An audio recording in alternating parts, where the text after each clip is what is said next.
네, 지금 이 시각 코스피 2020을 돌파를 했습니다. 정말 강한 상승세 보여주고 있는데요. 이런 시장 속에서 위원님께서 드렸던 표적 종목의 흐름도 아주 강한 흐름입니다. 그 주인공이 바로 BH였죠. 반도체 PCB 관련주로 이제 매수가 17,900원을 들었었는데 지금 BH 같은 경우 18,150원 선에서 움직이고 있습니다. 1%대 상승세 보여주고 있고 지금 수익권을 보여주고 있기 때문에 BH 좀 눈여겨보셨던 분들도 지금 함께 따라 보시면 좋을 것 같고요.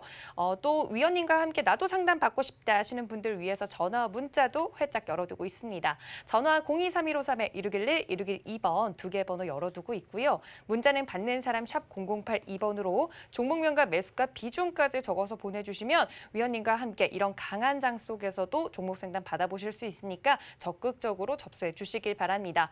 말씀드렸던 것처럼 코스피 2020선을 돌파를 했습니다. 이렇게 강하게 움직이고 있는 시장 어떤 흐름을 봐야 될지 위원님께 시장 바로 여쭤보도록 하겠습니다. 위원님, 시장 어떻게 보는 게 좋을까요?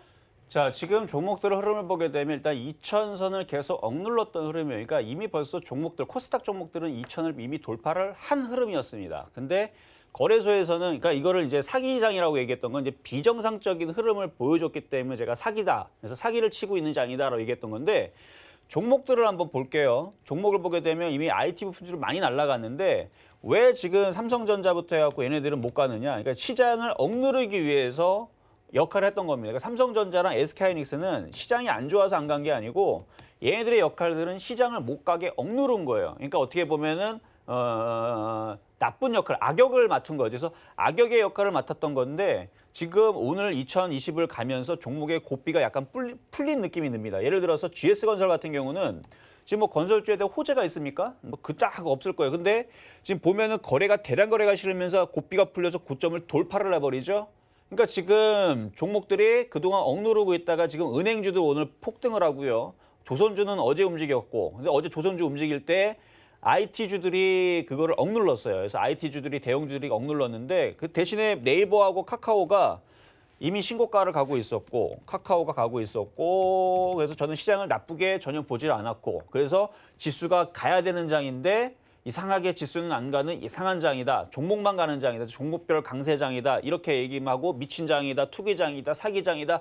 그렇게 해서 여러분들이 이해를 시키고 이런 장에서는 주식을 사야 된다.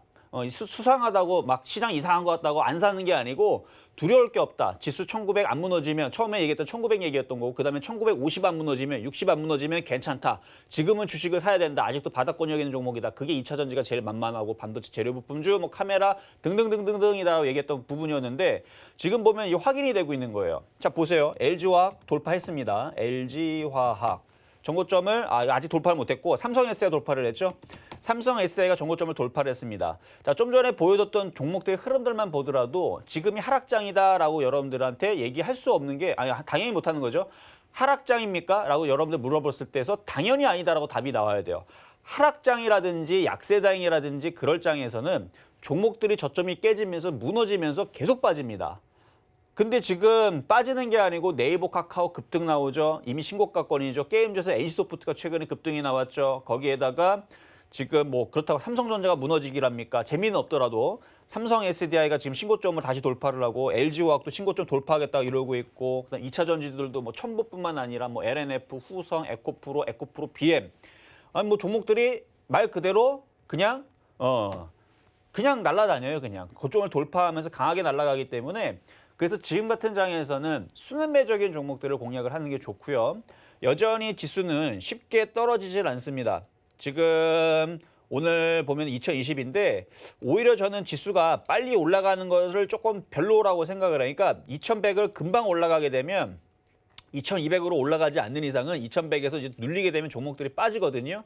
그러니까 이왕 올라갈 거면 천천히 오늘 더 이상 안 올라가고 2020에서 머무르고 내일은 2030 가고 모레는 2040 가고 2050 가고 그러면 한 일주일에서 2주일은 더 갈 수 있잖아요. 그렇죠? 그러니까 우리가 뭐 맛있는 거를 이렇게 사놓고 한꺼번에 그냥 10주다 그냥 삼켜버리면 무슨 맛인지도 모르고 그냥 삼켜버리고 배만 부른데 그러지 말고 이거 조금씩 나눠서 이렇게 먹으면서 음미하면서 먹으면은 그렇죠? 즐겁듯이 주식도 마찬가지. 한꺼번에 올라가게 되면 여러분들이 정신만 없지 수익은 안 납니다. 종목만 올라가지. 그런데 천천히 올라가 주면서 2100을 가게 되면 코스닥에 있는 종목들은 수익이 굉장히 많이 나게 돼 있어요. 그러니까 지금은 굉장히 그런 좋은 흐름 속에서 여러분들이 매매할 수 있는 장이 된 겁니다. 그러니까 2100까지는 일단은 두고, 그러니까 목표치 2100을 두고 가되 2100이 끝이 아니고 2200도 갈 수 있고 2300도 갈 수 있다라는 생각을 두고 지금은 임해야 여러분들이 두렵지 않게 주식에 베팅이 들어갈 수가 있고 조금 먹고 팔지 않고 가져갈 수 있다라는 얘기로 이렇게 오늘 종목 설명을 조금 많이 했습니다. 그러니까 시장은 양호하니까 바닥에 있는 종목들, 그래서 아까 전에도 주성엔지니어링, 옵트론텍, 파워로직스 못 갔던 종목이니까 한번 공략해 보셔라 라고 얘기했던 게 이번 주에서 그렇게 얘기하죠. 다음 주 되게 되면 LNF처럼 후성처럼 많이 올라가 있으면 언급도 안 해요. 많이 올라갔기 때문에 그냥 계속 가는 거니까 가져가세요만 얘기하지 사란 얘기를 할 수가 없어요. 그러니까 아직도 바닥권역에 있는 종목들은 주워 담을 수 있는 종목이지만 그게 일주일 뒤, 2주일 뒤 지금에서 10%, 20% 올라가 있으면 그냥 계속 가져가는 데는 괜찮아요. 근데 사는 걸로는 부담스럽다는 얘기죠. 그래서 아직도 바닥권역에 있는 종목들이 눈에 보인다면 담아야 되는 위치다라는 말씀 드리면서 상담 이어가도록 하겠습니다.